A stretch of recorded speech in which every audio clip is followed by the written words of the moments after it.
Hola, buenas, yo soy el doctor Rojas y hoy día vamos a hablar de patología tiroidea, ¿ya? La tiroides es una glándula endocrina única que se encuentra debajo de la laringe, por delante de la tráquea.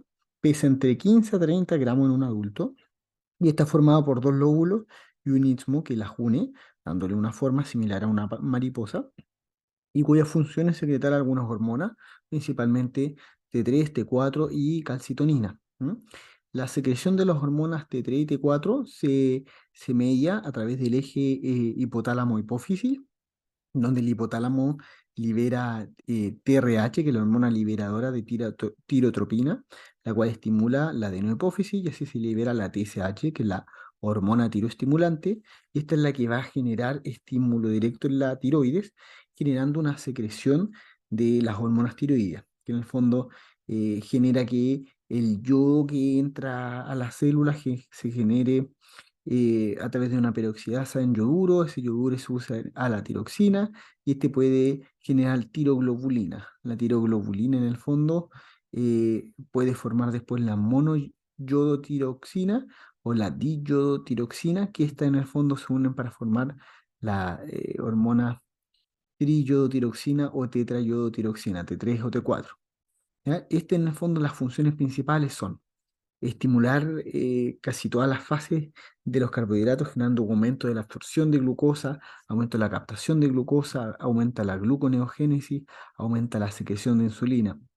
En la grasa aumenta la utilización de las grasas, la lipólisis, disminuye el depósito de grasa, aumenta la síntesis y catabolismo proteico, aumenta el flujo sanguíneo, el gasto cardíaco, aumenta la presión arterial, aumenta el metabolismo basal, ¿ya? Acelerando la utilización de alimentos para obtención de energía y aumentando el tamaño y el número de mitocondrias, generando un aumento del uso del ATP. A nivel del metabolismo basal, genera un aumento del consumo de oxígeno y producción del calor. eh, y a nivel del músculo, generalmente ese exceso o hipertiroidismo baja la masa muscular. A nivel del sueño, los que tienen hipotiroidismo generan un aumento del sueño y el hipertiroidismo tiende a generar insomnio. Y en base a eso vamos a ver qué son las características de sus dos problemas principales. Por lo tanto, las principales patologías tiroides son el y el hipotiroidismo. ¿Ya? Vamos a hablar de ambos. Partamos con el tema del hipotiroidismo.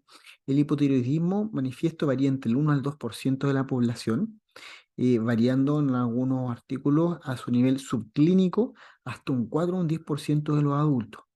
¿Ya? Eh, y esto tiene que ver con cosas importantes que hay que ver. Hay estudios que demostraban que el hipotiroidismo eh, era mucho mayor en el fondo clínico que subclínico, y estamos viendo quizás las diferencias entre cada uno de ellos. ¿Ya? El hipotiroidismo primario, en el fondo, consiste en el aumento de la TSH y una concentración baja de T4 libre. Ahí tenemos en el fondo el hipotiroidismo primario clásico. Y los pacientes con TSH alta y una T4 libre normal son los que vamos a hablar de hipotiroidismo subclínico. ¿Ya?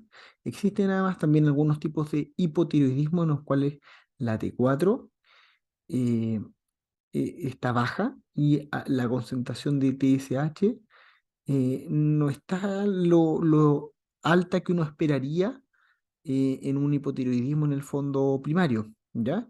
Y en este contexto es que uno va a buscar trastornos hipofisiarios, ¿ya? Para buscar hipotiroidismo secundario o trastorno hipotalámico buscando un hipotiroidismo terciario, ¿ya?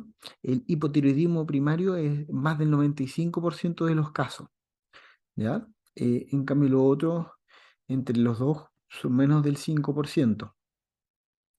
Em, Existe o uno debe pensar en el hipotiroidismo secundario terciario cuando existe una enfermedad hipotalámica o hipofisiaria conocida, cuando hay una lesión o masa que está presente en la hipófisis, o cuando los síntomas y signos del hipotiroidismo están asociados a otras deficiencias hormonales. ¿Ya? Eh, de ahí. Para el estudio de la causa del hipotiroidismo, uno en general, la primera causa de hipotiroidismo en el mundo es el déficit de yodo, ¿ya?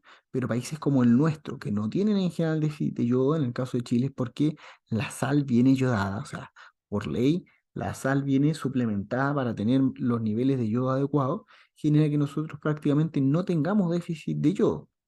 Y en países como el nuestro, en la mayoría en que la alimentación en el fondo es adecuada, la causa más común de hipotiroidismo primario es el hipotiroidismo autoinmune crónico, en el fondo la tiroiditis de Hashimoto, ¿ya? La tiroiditis Hashimoto en el fondo puede dar dos clínicas, fondo tiroiditis autoinmune con bocio o la tiroiditis autoinmune atrófica, siendo la patología común la infiltración linfocítica y características serológicas en las cuales hay aumento de la peroxidasa tiroidea, la PPO, y la tiroglobulina. Las concentraciones de anticuerpos TPO están elevadas en más del 90% de los pacientes. Y en estos pacientes, en el fondo, en los cuales eventualmente nosotros medimos este anticuerpo, el anticuerpo TPO. Ahora, no es necesario medirlo en todo, porque prácticamente casi todos los pacientes que tienen hipotiroidismo primario tienen tiroiditis autoinmune crónica. Por lo tanto, es más bien esto para confirmación. Pero en quienes sí deberíamos medirlo, en aquellos, por ejemplo, que tienen un bocio, en especial cuando no tienen clínicas de hipotiroidismo, para identificar bocio inmunológicamente mediado y que eventualmente va a terminar generando un hipotiroidismo. Y los otros que uno puede medirlo son aquellos que tienen hipotiroidismo subclínico con tiroiditis indolora o tiroiditis posparto, para predecir la probabilidad de progresión a hipotiroidismo en forma permanente, ¿ya? Estos anticuerpos, los TPO, se miden junto con la TSH en pacientes que tienen síntomas de hipotiroidismo o bocio en el examen físico, y en aquellos que se encuentran elevados, sabemos que tienen mayor propensión a generar entonces este hipotiroidismo. ¿M? Em, Mencionar que cuando la función tiroidea se ve alterada, en general uno ve también que existe mayor probabilidad de generar dislipidemia, donde ocurre principalmente una hiperlipidemia, aumento del LDL, existe una hiponatremia, con en general un aumento de la secreción inadecuada de antidiurética, que es otra manifestación del hipotiroidismo. Hay mayores concentraciones de enzimas musculares en suero, CKMB, CK total. Y hay anemias macrocíticas, puede haber derrames pleurales o pericárdicos. Y en general se asocia más a lesiones tiroideas previas. Pueden haber más historia de enfermedades autoinmunes, ¿ya? Entonces todo eso se asocia al mismo eh, hipotiroidismo, ¿ya? De ahí, en la clínica hay varias cosas que podemos mencionar. Vamos mencionando algunas cosas en el hipotiroidismo. La piel, en general la piel está más fría, más pálida, debido a que hay una disminución del flujo sanguíneo, ¿ya? Y la epidermis en el fondo se empieza a atrofiar y generar más hiperkeratosis, dando como resultado una sensación de aspereza seca de la piel. Em, Después, ¿qué más puede generar en la piel? Sudoración, puede haber cambios de coloración en la piel con decoloración más amarillenta, el cabello puede ser más áspero, puede haber edema, de fobia, en el fondo un mixedema, en los hipotiroidismos graves al menos, y puede aumentar la probabilidad de tener vitiligo o alopecia areata, ¿ya? En los ojos en general puede generar edema periorbitario, em, eh, cuando se persiste puede generar oftalmopatía de Graves, pero eso principalmente más bien por hipertiroidismo, ¿no? No por hipotiroidismo, aunque el hipotiroidismo también se puede asociar un poco en las primeras etapas. En lo hematológico puede generar hasta un 30, no, no, en un porcentaje importante, hipercoagulabilidad, causado por síndrome de von Willebrand tipo 1 adquirido, ¿ya? Puede generar además anemia, que se lo había mencionado, que generalmente es normo-normo, y en algunos pacientes incluso con anemia perniciosa. En mujeres en edad fértil puede aumentar las probabilidades de tener anemia ferropriva. Em, a nivel del sistema cardiovascular, genera una disminución del gasto cardíaco con reducción de la frecuencia cardíaca y la contractibilidad, generando también una respuesta en las cuales hay genes que codifican para enzimas miocárdicas específicas en la contractibilidad que generan menos, eh, y por lo tanto tienen menos capacidad en ejercicio, em, y menos capacidad en el fondo física en general, generando en el fondo en algunos pacientes signos y síntomas de insuficiencia cardíaca que no son explicables por alguna enfermedad cardíaca, ¿no? Y que mejoran con el manejo, en el fondo con la levotiroxina una vez que se iniciara, ¿ya? Les mencioné que puede generar derrame pericárdico, en algunos pacientes puede generar aumento de la hipertensión o aumento de la resistencia vascular periférica, puede generar hipercolesterolemia, hiperhomocistinemia, a nivel del sistema respiratorio genera más fatiga, más disnea, rinitis, disminución de la capacidad física, más apnea del sueño, resultado también de la macroglosia, crecimiento de la lengua. Em, Existen otros trastornos digestivos como disminución de la motilidad intestinal, generando por lo tanto estreñimiento. Em, en los pacientes que tienen estreñimiento incluso puede generar más riesgo de generar obstrucción intestinal. Otros problemas que pueden generar es disminución del gusto, atrofia gástrica, aumenta la probabilidad de tener enfermedad celíaca, generan más riesgo de hígado graso, no alcohólico, generan mayor probabilidad de aumento del peso y la citis puede aparecer, pero como un hallazgo bastante raro. ¿Ya? A nivel reproductivo, pueden las mujeres tener más oligomenorrea o amenorrea. Incluso hay casos que generan más hipermenorrea, pero en fondo en general generan más oligo o amenorrea, eh, generando en el fondo generalmente algún cambio en los trastornos de sus ciclos menstruales. Eh, Puede generar una alteración en la libido, generar disfunción eréctil y una eyaculación retardada, ya hasta en el 64% de los hombres.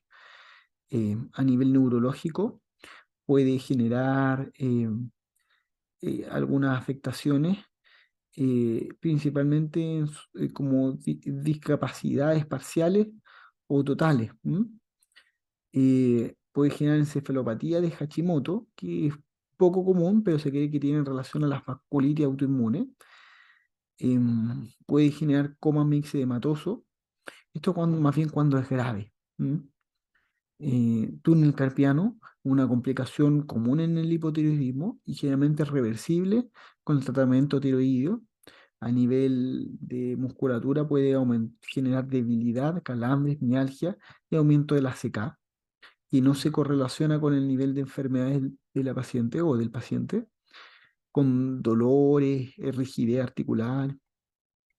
A nivel metabólico puede generar entonces hiponatremia, aumento de la creatinina, aumento de los lípidos en general, em, eh, y eso quizás son las principales manifestaciones clínicas. Y de ahí, del manejo, en general, el manejo en el hipotiroidismo es mejorar los síntomas, normalización de la TSH sérica y reducción del tamaño del bocio si es que está presente. Em, Además, tener presente que se puede generar tirotoxicosis iatrogénica si es que uno sobretrata el tema del hipotiroidismo. ¿Ya? Generalmente lo que uno utiliza es T4, hormona T4 o en el fondo eh, levotiroxina, que en el fondo la levotiroxina es la prohormona con una actividad intrínseca que en el cuerpo se separa para formar la T3. La levotiroxina se absorbe entre el 70 y el 80% en la dosis, y el tratamiento se da una vez al día, logrando mantener una vida media plasmática de aproximadamente 7 días, o sea, una vida media larga, ¿ya? Eh, En general vienen tabletas, gelatinas, hay unas formulaciones líquidas, por lo tanto hay diferentes presentaciones para el mismo fármaco. La dosis ideal es 1,6 microgramos por kilo, y en un adulto unos 70 kilos serían unos 112 microgramos por día. Y en general los rangos son bien amplios, pueden variar desde 50 hasta más de 200 microgramos. ¿Ya? En general, en pacientes adultos mayores partimos con dosis más bajas, 25, máximo 50 microgramos, y en jóvenes o personas más sanas podemos partir con dosis un poquito más altas. Ya, generalmente uno parte con 50 miligramos y de ahí uno va subiendo. Em, para la administración, el ideal, o sea, se debe tomar con estómago vacío, con agua idealmente, ¿ya? Unos 30, 60 minutos antes del desayuno, ¿ya? No debe tomarse con otros medicamentos porque en general interfieren con su absorción. Y algunos pacientes prefieren, o se ha visto que es bueno que se la tomen a la hora de acostarse. Hay estudios que prueban que si se paran 2 horas después de la última comida, eh, idealmente un poquito más de tiempo, pero por lo menos 2 horas, pueden tener prácticamente el mismo efecto, la misma eficacia que tomarla en la mañana. ¿Ya? Por lo tanto, es una opción en algunos pacientes, sobre todo aquellos que no tienen la posibilidad de esperar en el desayuno más de 30 minutos, ¿no? En el fondo, desde que se levantan hasta que toman desayuno. Entonces, en aquellos pacientes uno puede considerar el dejarlas en la noche. ¿Ya? Em, Hay algunas condiciones que pueden hacer necesario el aumento de las dosis de levotiroxina. Por ejemplo, el embarazo puede necesitar más dosis, el aumento de peso más del 10% del peso corporal, algunos trastornos que generen disminución en la absorción de hormona tiroidea, como trastornos en secreción de ácido o trastornos como la enfermedad celíaca. eh, Pueden necesitarse aumento de dosis cuando hay una excesiva excreción de la hormona tiroidea, como en los síndromes nefróticos. Puede necesitarse un aumento de dosis en aquellos con metabolismo de hormona tiroidea aumentados, cuando usan algún fármaco que la altera, como la rifampicina, carbamazepina, fenitoína, fenobarbital. ¿Ya? Entonces y hay que estar siempre atento a las posibles interacciones farmacológicas que puedan generar con el uso de levotiroxina. ¿Ya? Hay algunas condiciones que al revés generan que uno tenga que disminuir las dosis, como el envejecimiento, como la pérdida de peso de más del 10% corporal y el uso de andrógenos. ¿Ya? Entonces ahí uno tiene que estar atento para eventualmente disminuir las dosis, y eso uno lo puede ir midiendo con la TSH, ¿ya? Para mantener la TSH en rangos adecuados. ¿Ya? Con eso en general uno logra un buen manejo. Siempre es importante en el hipotiroidismo el derivarlos también para evaluación nutricional y que puedan ordenar el manejo dietético, porque esto en el fondo también ayuda en el manejo a largo plazo de los pacientes, ¿ya? Y así hacer seguimiento de estos pacientes. Eso, un abrazo, que les vaya bien.